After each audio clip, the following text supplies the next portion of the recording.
Hey guys, what is up and welcome back to my channel. I'm gonna go ahead and address the elephant in the room really quickly. I am moving things around. The weather has changed drastically here in Ohio, so my time frame of when I'm able to film has changed quite a bit as well. So the lighting is always a little bit off. So I do have my bookshelves in the background, but I also wanted to be able to utilize natural light, and the only natural light that I have in my office anymore is actually in front of my computer. So I'm actually sitting at my desk now. You guys are like right next to my computer, and I do have a box light here to kind of help with illuminate and keeping the lighting kind of the same throughout the video, but I'm gonna be moving around a little bit throughout the seasons. And also I just didn't want to sit in front of my shelves anymore. I feel like for me with my OCD, it was very cluttered and I just didn't like the way it looked, and I do like them having them in the background, but I didn't want them to be the main focus. I struggle a lot when I watch booktube videos with focusing on the person talking and not kind of just really paying attention to what's on their shelves. So I did want to switch it up for me. It makes editing a lot better for me. It makes me less critical of what's happening in my videos as well. So I'm really sorry if you don't like that, but this just works a lot better for me. So this is going to be the setup from now on with the natural light and with my box lights, and just for my like mental health, for my, you know, mental stability, this is how I want to film things now. But aside from that, I'm really sorry. I'm here to film the end of your book tag. I was actually tagged by Grace from Jes Reads, who I have recently discovered and fallen in love with within the last month, and I genuinely get so geeked to see her videos. And she has such like a presence in her videos as well. She's just so energetic, and she's also very funny. My favorite things are like the bloopers that she leaves into her videos. I just think it's great. I feel like a lot of us probably edit those things out, but Grace does not, or at least leaves enough of them in that we get to see that kind of side of her. So I do really like her videos. If you guys haven't checked her out, I will link her video down below. But yeah, I'm gonna get started because this intro is already 2.5 minutes long and no one needs me rambling anymore. So the first question we have here is, are there any books that you started this year that you need to finish? I actually have a few like series that I need to finish, but not necessarily any books. I'm not somebody who starts a book and then sets it down and then comes back to it months later. If I'm having trouble reading a book and I just don't like it, I DNF it, and then usually I will sell it. But there are a few series that I want to finish. But the one that is at the top of my list actually came today, and that'd be Kingdom of Ash. I am so ready to finish Throne of Glass series, but also at the same time, I'm not. I know a lot of you guys can probably relate to that. I want it to end because I want to know what's happening and I just want to see the conclusion of everything. But I'm also really nervous and really tense about it because Throne of Glass is the series that actually got me into reading YA. It is what got me into this community. It is what got me into like Bookstagram and things like that. My friend actually loaned me Throne of Glass, the first one, and it took me almost 1.5 years to read it. But once I did read it and I just kept going with the series, I fell in love with it. And that is what actually started my book collection. All of these books that you see behind me, I've actually purchased within the last 1.5 to 2 years, most of them. Probably a good like 3/4 of them I bought then. It just spurred my love even more for reading and for like wanting to have a collection of books and wanting to connect with people. So this is a series that I'm really looking forward to ending, but however, it is almost 984 pages, and I'm really nervous to see how things end, although Sarah doesn't necessarily kill characters, but I feel like she may do that for this series because this series is a little bit different than the other one. But I'm just so excited to read this, you guys. It's also really scary, I'm not gonna lie. So the next question is, do you have an autumnal book to transition into the end of the year? I normally just reread Harry Potter. Currently, I am reading, which one am I on right now? I am on The Prisoner of Azkaban. I have been reading this for a couple of weeks now. I'm not very far. I think I'm on chapter 3, so like 35 pages into it. I always go to Harry Potter for any transition time. So whether it be seasonal transition, life transition, if something's happening in my life or things are really changing and I need something to kind of bring me back down to the moment, I always read Harry Potter. But this year I have discovered a new book that I don't know if I'll read it again, but the book that really transitioned me from summer into fall would be My Best Friend's Exorcism. This was actually sent to me by my friend Sam, bless her heart, because I fell in love with this book. I ended up giving it 4 stars. The ending is a bit weird, but it's about 2 girls who, they're with their other 2 friends and they're out skinny dipping, and one of them is actually injured and she becomes possessed essentially, and that is what the story follows.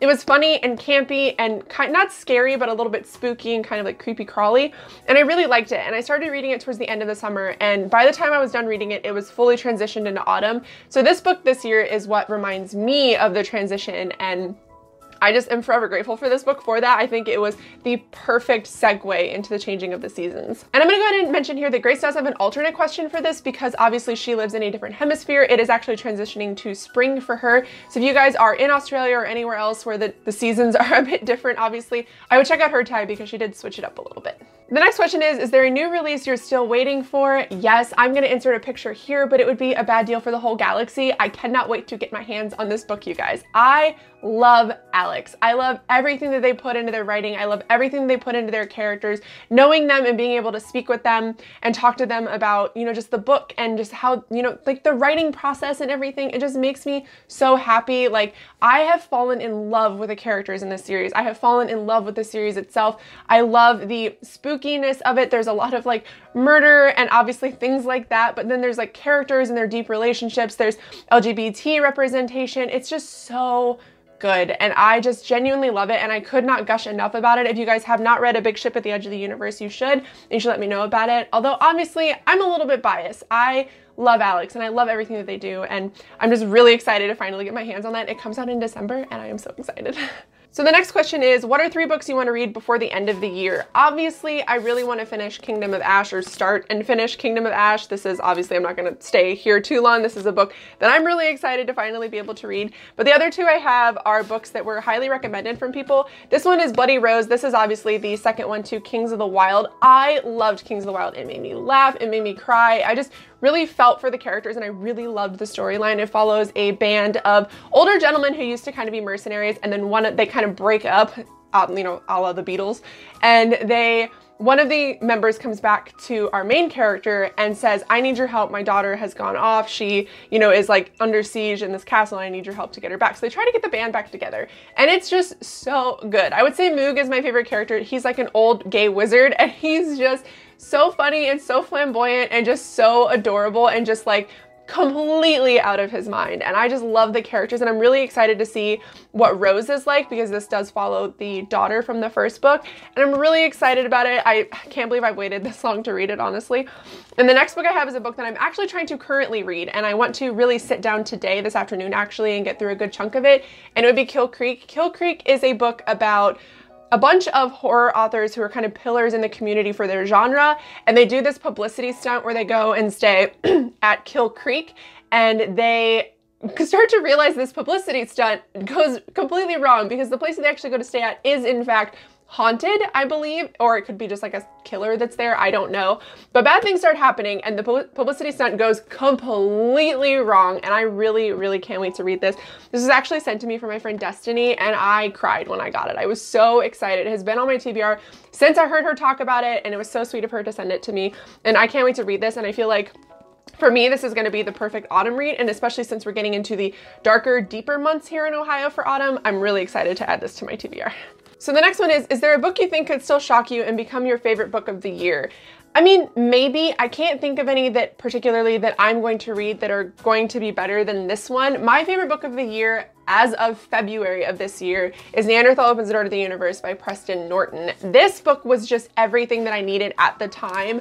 I love our main character Cliff. I love the self-deprecating humor. I love just the like general humor, you know what I mean? Like, the book is just really funny, but it's also really heartfelt, and it really tackles some more adult material. There is death in this book. There is some abuse in this book. It's just so good. But what this book actually follows is Cliff and Aaron are kind of nemesis in a way. Aaron's a super popular kid, and Cliff is a really giant, kind of overweight kid that everybody sort of picks on. And Cliff has a really shitty life at home, and people kind of bait him into that. They bait him into fighting them. They always cause drama with him. And something happens to Aaron, and he's in an accident, and he returns from being in a coma back to school, and he actually reaches out to Cliff and says, I need your help to tackle something. And they're kind of thrown together on this journey to kind of repair the social status and like the social like brackets of their school. And it is so good, you guys. This book had me laughing when I was at work to the point where people were asking me if I was okay. It had me crying. I read it in, I think, about 4 hours. That's how much I loved it. I inhaled this book. If you're wanting a contemporary that also speaks about more like life lessons and adult content, I think you'll really like this, because it does it in a very good way, and it makes it very easy to read while also obviously pulling at your heartstrings and really getting the point across. The last question is, have you started making reading plans for 2019? Now, I'm not really somebody who plans for reading, but there are a few things that I want to start doing that I've already actually started doing, and that would be, the first one would be readathons. I really want to start participating in readathons. A lot of my friends have them, a lot of people that I'm close to, and also I just want to support other people in the community. I see a lot of readathons. There are a couple at least, every single month, so there's opportunity for that, and I feel like it will help me kind of cut down on my TBR a little bit, because I do have quite a few books at this point, probably about a fourth of them that I own that I have not read, and I've never been like that, and I want to get back to just reading books as I purchase them or as I borrow them from the library. So that is one thing that I want to do, more readathons to help me get through my TBR. And the other thing that I've already started actually doing is, if there's a book that is coming out, instead of purchasing it, I've been borrowing it from the library, because when you borrow things from the library, obviously there is a time restraint. You have to return it by a certain amount of time. So it kind of pushes you to read that book. And then at that point, if you don't read the book within the allotted time, you clearly didn't want to read it a whole lot. So I do tend to do that now instead of just purchasing a book, because at this point, if I like a book that I've rented from the library, I will then buy it. But if I don't like it, or I didn't read it in time, I know it's not worth buying just so that it can sit on my shelves. I have unhauled so many books this year already. There's a video actually going up later this week of an unhaul that I actually filmed, and it's just insane to think about how much money I'd possibly wasted on books that I never wanted to read. And that is like the biggest goal of mine, I think, for my reading for 2018 or 2019, is to actually purchase books that I know I'm going to want to read, and to try to rent them from the library first to see if they are things that I'm going to want to read. All right, guys, that is going to be it for this video. I hope you guys enjoyed. Let me know down below your reading plans for 2019. If you are a planner, if there's some like goal that you want to hit, or if there is just like, maybe you don't want to have a goal, maybe you just want to read for leisure, that kind of thing. Let me know down below, because I'd actually be really interested in knowing. But I hope you guys liked this video. If you did, please give it a thumbs up and think about subscribing, and I will see you guys in my next one. Bye.